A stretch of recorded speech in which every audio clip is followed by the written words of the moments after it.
3 రోజుల క్రితం నిజామాబాద్లో సిసిఎస్ కానిస్టేబుల్ ఎంపల్లి ప్రమోద్ కుమార్ విధి నిర్వహణలో వీరమరణం పొందారు.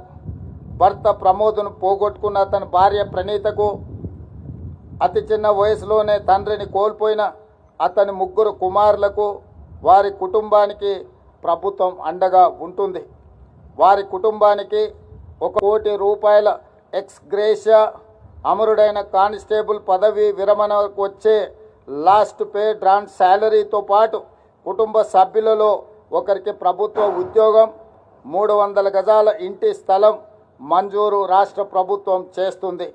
వీటితో పాటు పోలీసు భద్రత సంక్షేమం నుండి 16 లక్షల ఎక్స్ గ్రేషియా, పోలీసు వెల్ఫేర్ నుండి 8 లక్షల రూపాయల ఎక్స్ గ్రేషియాను ప్రమోద్ కుటుంబానికి చెల్లించి వారి కుటుంబానికి రాష్ట్ర ప్రభుత్వం అండగా నిలబడుతుంది.